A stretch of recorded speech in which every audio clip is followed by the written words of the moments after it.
Göbekli Tepe és un antic santuari que es troba al punt més alt d'una llarga serralada situada al sud-est de Turquia, a prop de la frontera amb Síria.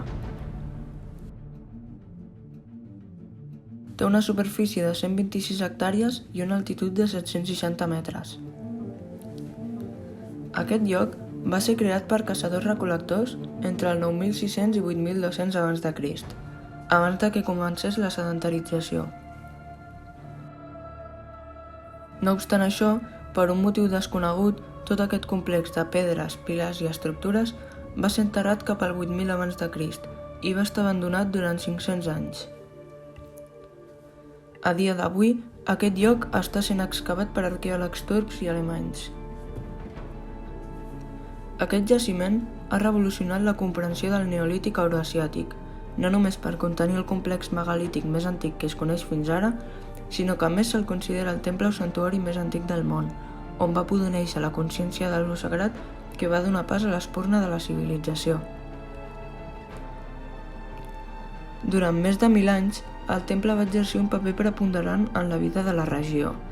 Persones que vivien a més de 200 quilòmetres acudien a ell per celebrar ritus i intercanviar idees, notícies i troballes.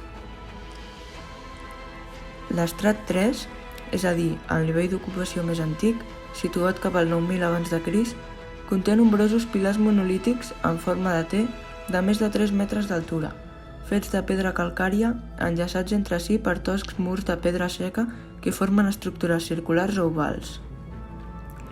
Al centre s'aixequen un parell de monòlits colossals de 5 metres i mig d'altura, els quals suportaven el sostre. Fins ara s'han descobert 4 construccions d'aquest estil, que fan de 10 a 30 metres de diàmetre, tot i que els reconeixements geofísics indiquen l'existència de 16 estructures més. En aquell període ja s'havia descobert el foc, però encara no s'havia inventat la roda i tampoc tenien animals de càrrega que els poguessin ajudar. Per a poder fer una construcció de tal magnitud, van haver de comptar amb molta organització i moltíssima mà d'obra, picapedrers, excavadors, tallistes i centenars de persones que portessin els blocs i els col·loquessin. Havien de recórrer entre 100 i 500 metres per transportar aquests monòlits des de les pedreres locals, lloc on extreien aquestes columnes, fins al jaciment.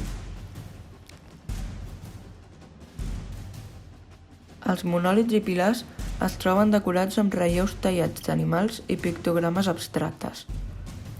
Als relleus figuratius veiem representats lleons, senglars, bous, guineus, aus, etc. Pel que fa als pictogrames, aquests podien representar símbols sagrats. Mantenien un alt grau de semblança amb altres pictogrames presents en coves neolítiques. Alguns pilars contenen gravats braços pel que podrien representar figures humanes, tot i que aquests no contenen rostres. 1.500 anys després de construir aquests recintes, els seus habitants els van enterrar i van construir a dalt unes estructures similars però més petites.